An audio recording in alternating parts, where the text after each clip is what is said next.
Unit 2 Bharat की भौगोलिक संरचना एवं इतिहास पर प्रभाव।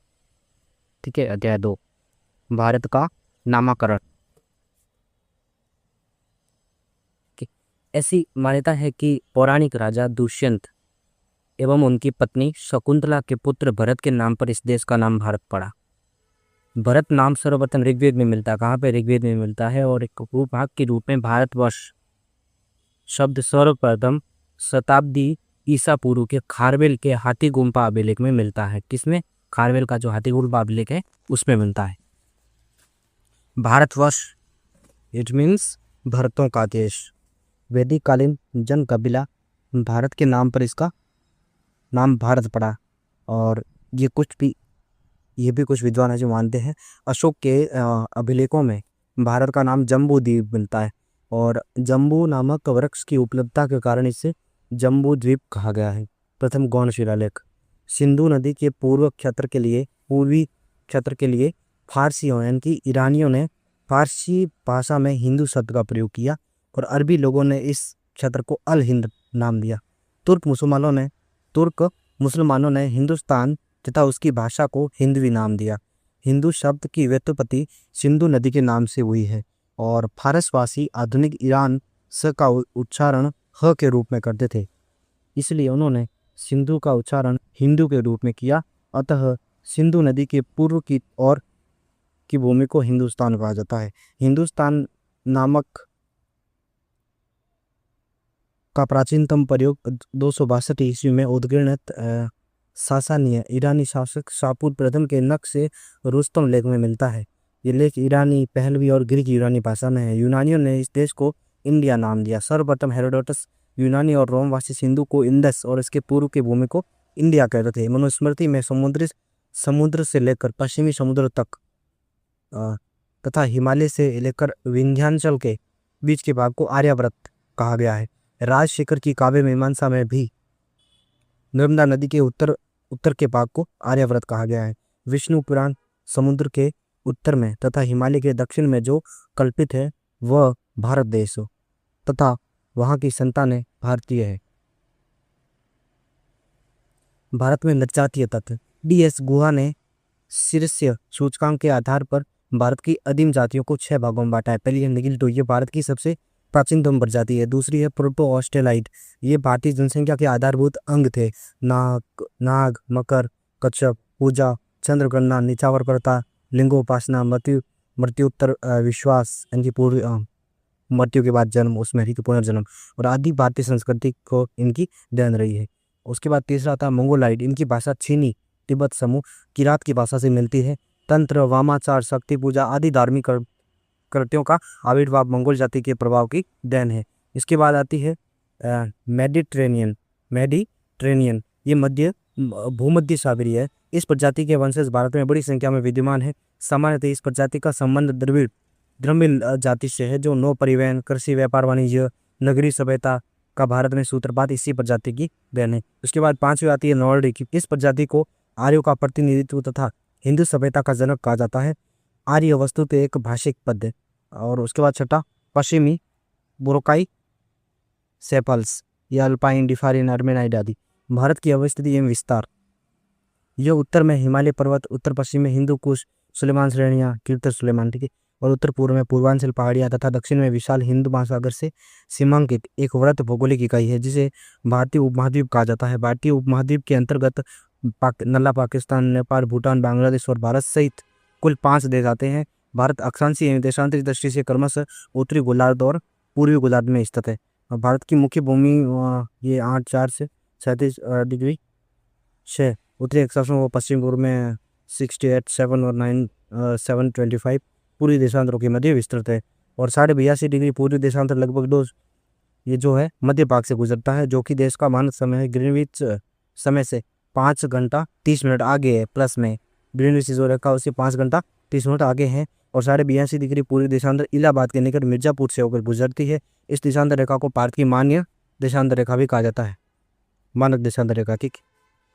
और ये भारत के 5 राज्यों उत्तर प्रदेश, मध्य प्रदेश, छत्तीसगढ़, ओडिशा, आंध्र प्रदेश से होकर गुजरती है। भारत का दक्षिणतम बिंदु क्या है? इंदिरा पॉइंट है, जिसे पिग्मेलियन पॉइंट भी कहते हैं, जो 6°4 उत्तरी अक्षांश पर निकोबार द्वीप समूह में स्थित है, जबकि मुख्य भूमिका दक्षिणतम बिंदु कन्याकुमारी के पास अंतरिक्ष कैप कमोरिन दक्षिणतम छोर है, जो 8°4 उत्तरी अक्षांश पर स्थित है, जो तमिलनाडु राज्य में एक द्वीप है।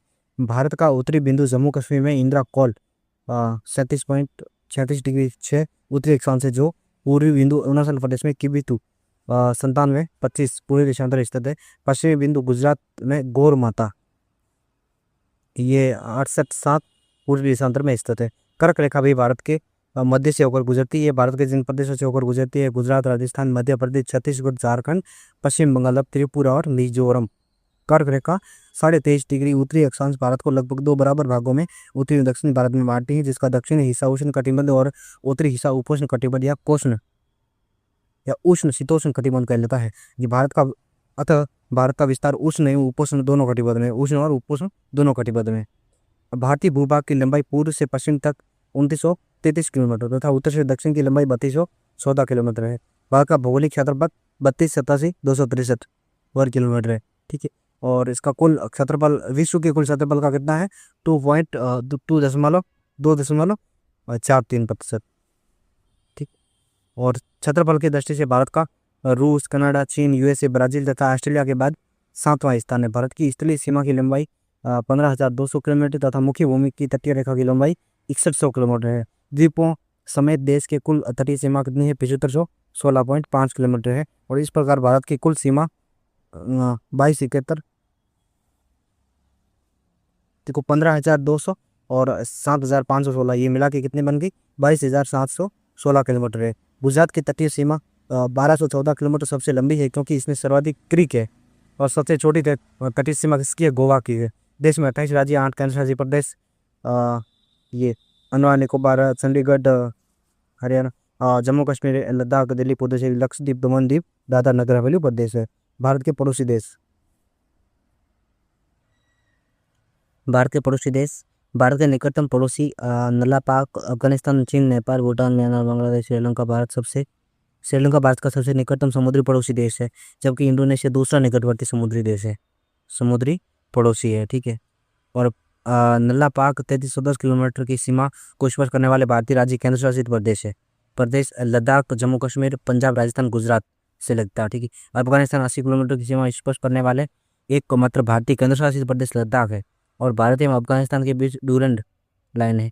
चीन 3917 किलोमीटर की सीमा को स्पर्श करने वाले भारतीय राज्य केंद्र शासित प्रदेश से जम्मू कश्मीर, लद्दाख, हिमाचल प्रदेश, उत्तराखंड, सिक्किम और अरुणाचल प्रदेश स्पर्श करते हैं। भारत और चीन के बीच मैकमोहन रेखा है। नेपाल ये तो कोई इतना इंपॉर्टेंट नहीं है, बस आप देख लीजिए तो बस। बांग्लादेश। ठीक है, अब देखते हैं भारत के भौगोलिक भाग। भारत का भौगोलिक स्वरूप, भारत एक मिनट ये आप स्टॉप करके देख सकते हो। ठीक है, ये डूरंड रेखा, ओके, मैकमोहन है, नागपुर, मणिपुर, बांग्लादेश से लगती है ये। और फिर भारत के भौगोलिक भाग। भारत का भौतिक स्वरूप, प्राचीन भारत में संस्कृत तथा पाली साहित्य में इस देश को 5 क्षेत्रों उत्तर, उद्देश्य, मध्य, मध्यम देश, पूर्व, प्राच्य और पश्चिम प्रातीच्य और दक्षिण, दक्षिणापथ में विभाजित किया गया है। हैंसांग ने इन्हें 5 इंडीज, पंच भारत कहता है। मत्स्य पुराण के अनुसार भारतवर्ष के 9 भाग है: इंद्रद्वीप, कसेरू, ताम्रपर्णी, गविस्तिमान, नागद्वीप, सौम्य, गंधर्व, वारुण और सागर से घिरा भारत। वराहमिहिर की व्रत संहिता में भारत भूमि को कूर्म की आकृति का, पुराणों के भुवन कोश में धनु आकृति का, दीर्घ निकाय में चक्रे की भांति तथा महाभारत में समभुजा का त्रिभुज की भांति बताया गया है। भारत के संपूर्ण क्षेत्रफल का 10.7% भाग पर्वतीय, जो कि समुद्र तल से ऊंचा है, 2135 मीटर तक ऊंचा है। और 18.6% पहाड़ियाँ हैं, जो 305 से 2135 मीटर ऊंची है। और 27% भाग क्या है? पठारी भाग है, जो 305 से 915 मीटर ऊंचा है। और 43% भाग वो क्या है? भूभाग, मैदानी भाग है। ऊंचाई के लक्षणों के आधार पर भारत को भौतिक भाग: हिमालय पर्वत समूह, प्रायद्वीपीय पठार और उत्तरी भारत का विशाल मैदान, तटीय मैदान और द्वीप समूह। हिमालय पर्वत समूह देखते हैं। उत्तर का विशाल पर्वतमाला। हिमालय वास्तव में अभी भी एक युवा पर्वत है जिसका निर्माण कार्य अभी समाप्त नहीं हुआ है। हिमालय के क्षेत्र में आने वाले भूकंप हिमालय नदियों के निरंतर होते मार्ग परिवर्तन में पीर पंजाल श्रेणियों में 1500 से 1850 मीटर की ऊंचाई पर मिलने वाली झील निक्षेप, जिन्हें करेवा भी कहा जाता है, हिमालय के उत्तान के अभी भी जारी रहने की ओर संकेत करते हैं। हिमालय के स्थान पर पूर्व में 33 सागर हुआ करता था। हिमालय पश्चिम से पूर्व की ओर 2400 किलोमीटर लंबाई की एक छाप के आकार में फैला है। ठीक है, उच्चावच के आधार पर इसे निम्न भागों में विभाजित किया गया है। पहला है महान हिमालय या वृहद हिमालय। इसे प्राचीन ग्रंथों में हिमाद्री, महान हिमालय, मुख्य हिमालय अथवा बर्फीला हिमालय भी कहते हैं। यह पश्चिम में सिंधु नदी के मोड़ के पास से पूर्व में ब्रह्मपुत्र नदी के मोड़ तक और 2400 किलोमीटर लंबाई तक एक छाप के आकार में टेढ़ी रेखा के समान फैला हुआ। वृहद हिमालय की औसत ऊंचाई 6000 किलोमीटर है, 6000 किलोमीटर, और इसकी सभी चोटियां हिम से ढकी रहती है। यह भाग बहुत ऊंचे, तेज ढाल, ऊंची चोटियां और घाटियों की खड़ी दीवारों वाला है। मध्य भाग में नेपाल स्थित है, जो सबसे ऊंचा भाग है। विश्व की उच्चतम चोटियां इस प्रकार इसी हिमालय में स्थित है। माउंट एवरेस्ट 8848, वॉल्विन आस्टिन K2 जिसको कहते हैं 8611 मीटर भारत में। ये कंचनजंगा ये 8597 ये भारत में है। मकालू अब यहाँ पे नेपाल में, माउंट एवरेस्ट भी नेपाल में है। ठीक है, धौलागिरी ये भी नेपाल में है। ठीक है, गंगोत्री और यमुनोत्री नदियाँ यहाँ महान हिमालय से निकलती है। और काराकोरम या कृष्णागिरी, लद्दाख व जास्कर श्रेणियाँ महान हिमालय में, कौन से, ग्रेटर हिमालय में। उसके बाद दूसरा है लघु हिमालय या हिमाचल श्रेणी। औसत ऊंचाई इसकी 3000 मीटर है। प्रमुख स्वास्थ्यवर्धक स्थल शिमला, मसूरी, चक्राता, नैनीताल, रानीखेत, दार्जिलिंग आदि। ये दार्जिलिंग बांग्लादेश में। इसमें कौनधारी वन मिलते हैं। कैसे वन मिलते हैं? कौनधारी वन मिलते हैं तथा ढालों पर छोटे छोटे मैदान मिलते हैं, जिन्हें कश्मीर में मर्ग और उत्तराखंड में बुग्याल या प्यार कहते हैं। मध्य और महान हिमालय के बीच 2 खुली घाटियाँ पाई जाती है। पश्चिम में कश्मीर घाटी जिसका क्षेत्रफल 4900 वर्ग किलोमीटर है, और पूर्व में काठमांडू घाटी है जो नेपाल में स्थित है। इस श्रेणी में पीर पंजाल और बनियाल प्रमुख दर्रे स्थित है। पीर पंजाल, धौलाधर, नाग टिब्बा, महाभारत श्रेणियाँ लघु हिमालय का ही भाग है। उसके बाद तीसरा आता है उप हिमालय या बाह्य हिमालय या शिवालिक हिमालय जिसको कहते हैं। ये पश्चिम में पोटवार बेसिन के दक्षिण से प्रारंभ होकर पूर्व की ओर कोसी नदी तक फैली है। यह 2400 किलोमीटर की लंबाई में स्थित है, जिसकी औसत ऊंचाई 600 मीटर है। शिवालिक को जम्मू पहाड़ियाँ तथा अरुणाचल प्रदेश में डाफला, मिरी, अबो और मिसमी पहाड़ियों के नाम से जाना जाता है। शिवालिक हिमालय का सबसे नवीन भाग है, और ऊंचा नीचा धरातल, तेज ढाल, भूस्खलन के कारण जमा हुआ अवसाद तथा गहरी घाटियां पाई जाती है। गोरखपुर के पास इसे डूडवा, पूर्व की ओर छुरिया और मूरिया कहते हैं। उसी घाटियों के पश्चिम में दून, देहरादून, कोटरी दून, पाटली दून, और पूर्व में द्वार, हरिद्वार कहते हैं। हिमालय का प्रादेशिक वर्गीकरण कश्मीर या पंजाब हिमालय, मतलब प्रदेश वाइज। ठीक है, कश्मीर या पंजाब हिमालय सिंधु और सतलज के बीच 560 किलोमीटर की दूरी में फैला हुआ है। यहाँ हिमालय करने के रूप से ऊंचाई प्राप्त करता है। काराकोरम, लद्दाख, जास्कर, पीर पंजाल, धौलाधर श्रेणियाँ इसी भाग में है, और हिमालय की चौड़ाई यहाँ सर्वाधिक है। ठीक है, और यह 250 से 400 मीटर चौड़े क्षेत्र में विस्तृत है। दूसरा कुमायूं हिमालय, ये सतलज और काली नदियों के बीच है। कौन सी? सतलज और काली नदियों के बीच 320 किलोमीटर की दूरी में फैला है। ये उत्तरांचल क्षेत्र में विस्तृत है। नंदा देवी, कामेट, बद्रीनाथ, केदारनाथ, त्रिशूल आदि इसके प्रमुख शिखर है। उसके बाद नेपाल हिमालय, ये काली और तीस्ता नदियों के बीच, नेपाल हिमालय काली और तीस्ता के बीच है, और बीच 800 किलोमीटर की दूरी में फैला हुआ है। और यहाँ हिमालय की चौड़ाई अत्यधिक कम है, परंतु हिमालय के सर्वोच्च शिखर यही मिलते हैं, जैसे एवरेस्ट है, कंचनजंगा, मकालू आदि। उसके बाद चौथा है असम हिमालय, ये तीस्ता और दियांग, कौन सी? तीस्ता और दियांग, इनके बीच असम हिमालय, तीस्ता और दियांग के बीच। सांगपो, ब्रह्मपुत्र नदियों के बीच 720 किलोमीटर की दूरी में फैला हुआ है। यहाँ हिमालय की ऊंचाई पुनः कम होने लगती है, और मैदान भाग में इसकी ढाल काफ़ी तीव्र है। एक बार और देख लेते हैं कौन कौन से हिमालय किन किन के बीच है। पहला है कश्मीर हिमालय, पंजाब हिमालय, सिंधु और सतलज में। सिंधु और सतलज, कश्मीर हिमालय या पंजाब हिमालय। ठीक है, यहाँ काराकोरम इस पे है, लद्दाख है, जास्कर है, पीर पंजाल है, धौलाधर है। ये जो श्रेणियाँ है वो कश्मीर और पंजाब हिमालय में है। ठीक है, उसके बाद बात करते हैं कुमाऊं हिमालय में, ये सतलज और काली के बीच है। और जो नंदा देवी है, कामेट है, बद्रीनाथ है, केदारनाथ है, त्रिशूल है, ये सभी इसके शिखर कुमाऊं हिमालय में स्थित है। उसके बाद नेपाल, काली और तीस्ता के भी थे। 500 किलोमीटर दूरी में ये फैला हुआ है। और जो एवरेस्ट है, कंचनजंगा है, मकालू, ये सभी इसी में मिलते हैं, नेपाल हिमालय में। ठीक है। और अब देखते हैं असम हिमालय, ये तीस्ता और दियांग के बीच है, 720 किलोमीटर दूरी में फैला है। और ये हिमालय की पूर्ण से ये जो है कम होने लगती है और मैदानी भाग में ढालें वो तीव्र हो जाती है। प्रमुख दर्रे देख लेते हैं। जम्मू कश्मीर के लद्दाख क्षेत्र में स्थित काराकोरम दर्रा भारत का सबसे ऊंचा दर्रा है।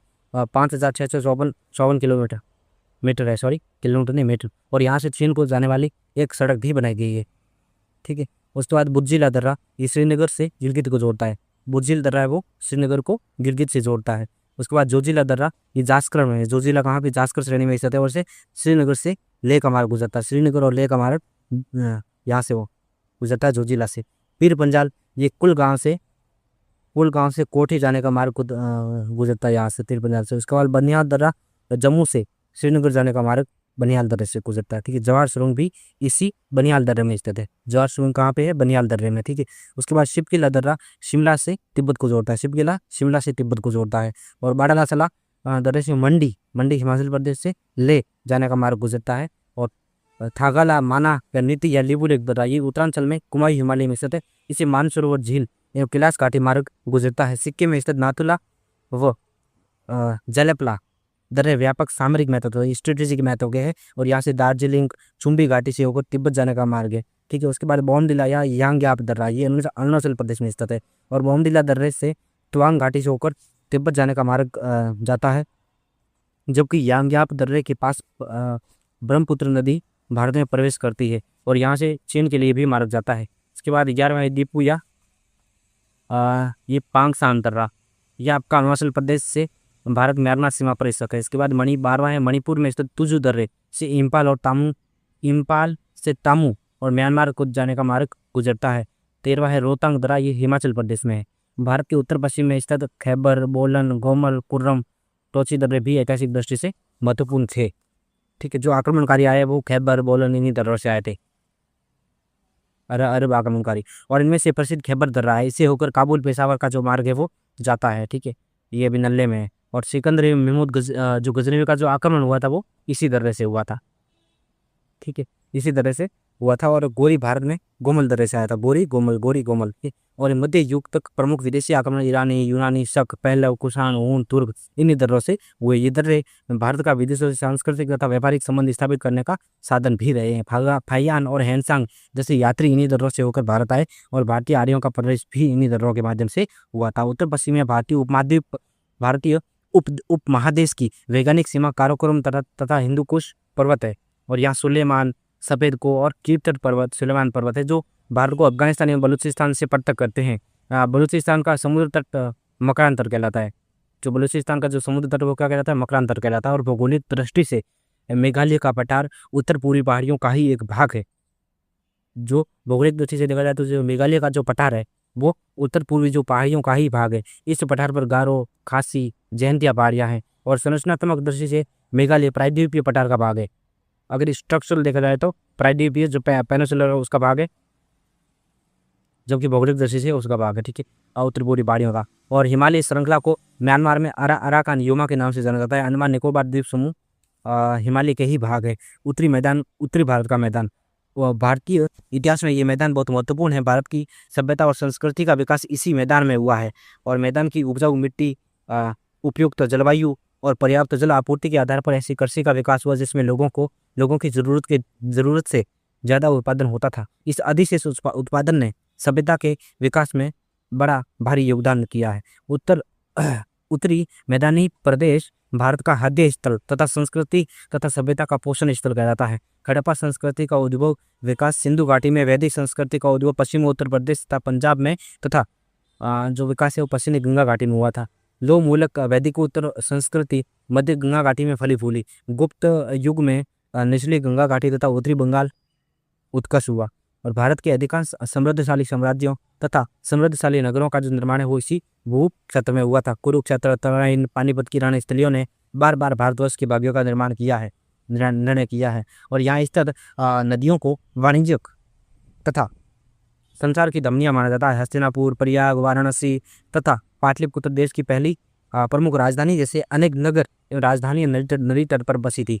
और भारत में सबसे प्राचीन जो बस्तियां हैं वो पहाड़ी इलाकों में तथा पहाड़ों के बीच की नदी घाटियों में स्थापित हुई थी। मैदानों का विस्तार, ये मैदान हिमालय के दक्षिण में तथा प्रायद्वीपीय पठार के उत्तर पूर्व से पश्चिम तक फैला है। सिंधु के मुहाने से गंगा के मुहाने तक मैदान की लंबाई 3200 किलोमीटर है और इसकी चौड़ाई 150 से लेकर 300 किलोमीटर तक है। उच्चावच की भिन्नताओं के आधार पर मैदान का विभाजन, उच्चावच की भिन्नताओं के आधार पर मैदान को 4 भागों में बांटा जा सकता है: भाबर, तराई, बांगर और खादर।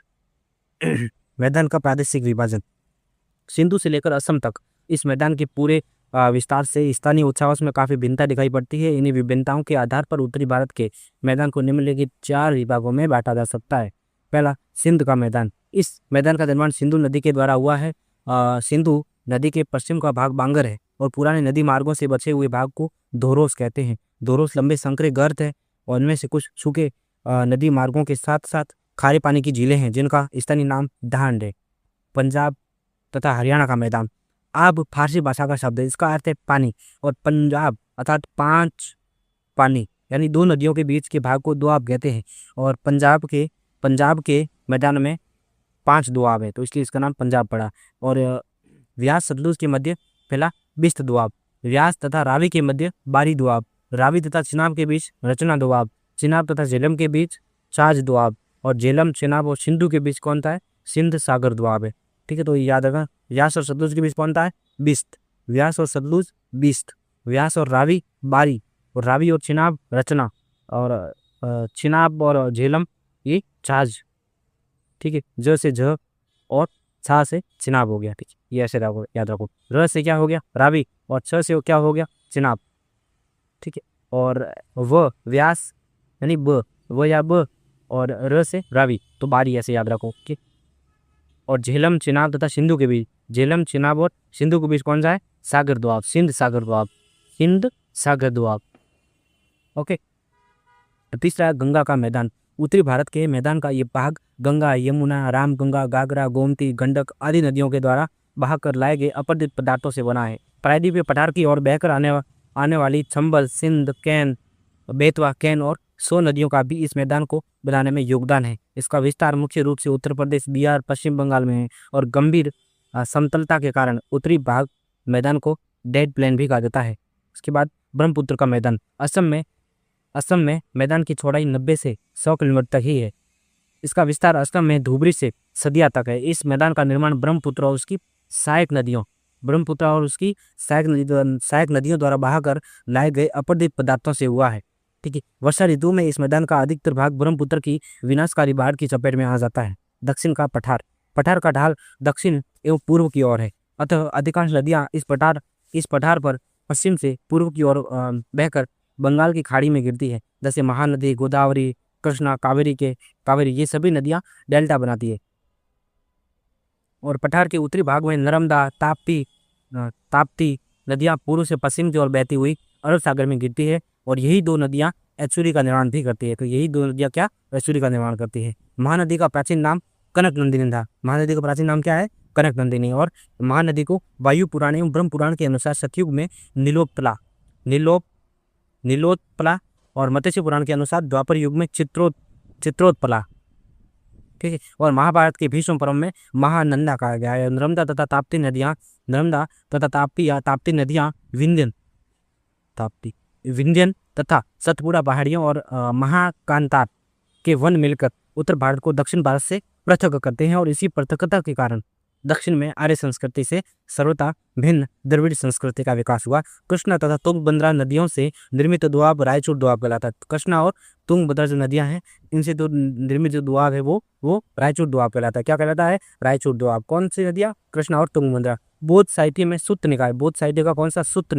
सुत्त निकाय तथा बौधायन धर्म सूत्र में दक्षिणापथ शब्द का उल्लेख मिलता है। ठीक है, सुत्त निकाय में और बौधायन धर्म सूत्र में। और सामान्यतः विंध्यन पर्वत के दक्षिण से कृष्णा नदी के उत्तर दिशा वाले भाग को दक्षिणापथ कहा जाता है और दक्षिणापथ के पूर्व में स्थित बंगाल की खाड़ी तथा पश्चिम में स्थित अरब सागर तथा दक्षिण में स्थित हिंद महासागर को क्रमशः महोदधि, रत्नाकर, इंदु सागर कहा गया है। और दक्षिण के पठार पर स्थित महत्वपूर्ण पर्वत विंध्याचल, सतपुड़ा, पश्चिमी घाट, सह्याद्री, पूर्वी घाट पर्वत, विंध्याचल पर्वत उत्तर भारत को दक्षिण भारत से अलग करता है। सतपुड़ा पर्वत श्रेणी रापी पल्ला पहाड़ियों से आरंभ होकर महादेव मैकाल पहाड़ियों के रूप में छोटा नागपुर पठार तक फैली है। धूपगढ़, पंचमढ़ी तथा अमरकंटक इसकी मुख्य चोटियां हैं। विंध्याचल एवं सतपुड़ा के मध्य नर्मदा नदी है। ये सतपुड़ा के दक्षिण में ताप्ती नदी है।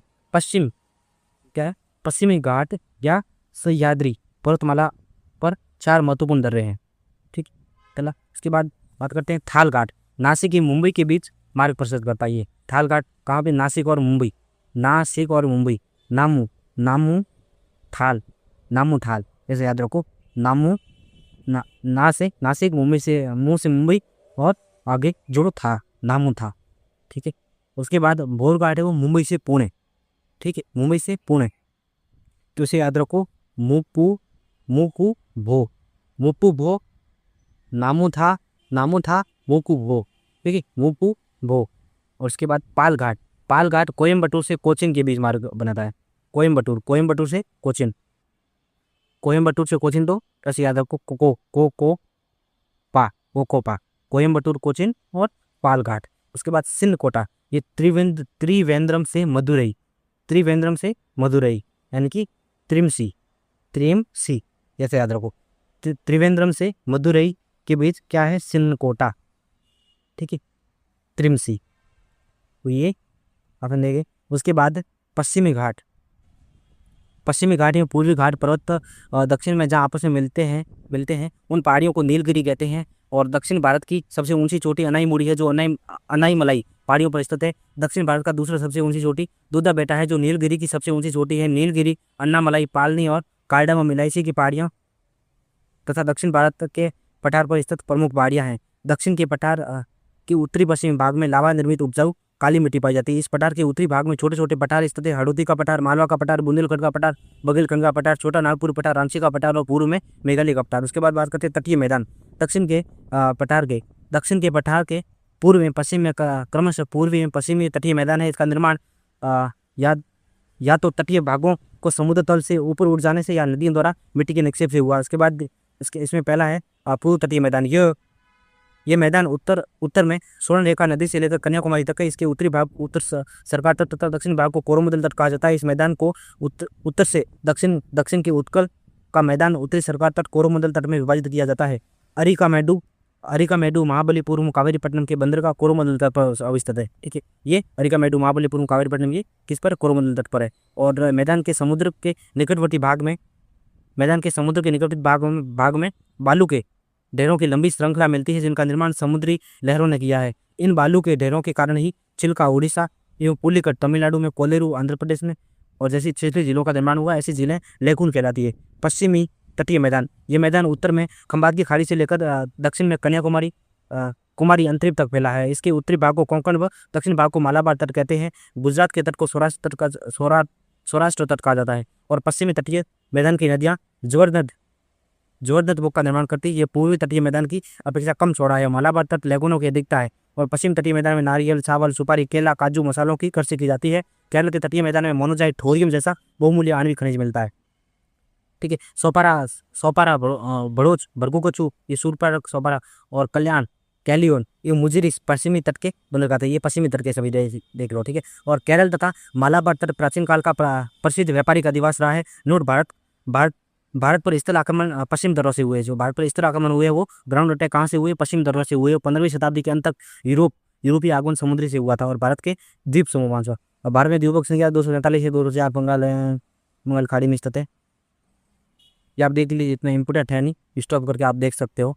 ठीक है, क्योंकि टाइम कम रह गया और मुझे 30 मिनट के अंदर कवर करना है। तो ये देख रहे थे मैन और नारकोनम ज्वालामुखी द्वीप है जो यही स्थित है। भारत का सबसे दक्षिणतम बिंदु क्या है, पॉइंट ग्रेट निकोबार पर स्थित है। डंकन पास बड़ा अंडमान को छोटा अंडमान से अलग करता है। 10 डिग्री चैनल छोटा अंडमान एवं कार निकोबार के बीच स्थित है। 10 डिग्री चैनल अंडमान एवं कार निकोबार के बीच स्थित है। न्यू मूर द्वीप से को लेकर भारत में बांग्लादेश के मध्य विवाद बना हुआ। पम्बन द्वीप पर बंगाल की खाड़ी में और बंगाल की खाड़ी के द्वीप अरब सागर द्वीपों की तुलना में अधिक बड़े एवं अधिक आबादी योग्य है। अन्य तथ्य देखते हैं। वृद्ध हिमालय लघु हिमालय से मैन सेंट्रल थ्रस्ट से अलग होता है। लघु हिमालय शिवालिक हिमालय से मैन बाउंड्री फॉल्ट द्वारा अलग होता है। ठीक है, और शिवालिक हिमालय के दक्षिण में ग्रेट बाउंड्री फॉल्ट है। विष्णु पुराण में गंगा, यमुना, गोदावरी, सरस्वती, नर्मदा एवं कावेरी को 7 पवित्र मोक्षदायी नदियां कहा जाता है। अयोध्या, मथुरा, माया, हरिद्वार, काशी, कांची और अवंतिका और द्वारवती 7 पवित्र मोक्षदायी नहीं माने गई। ये महेंद्र, मल्य, सयन, शक्तिमान, त्रय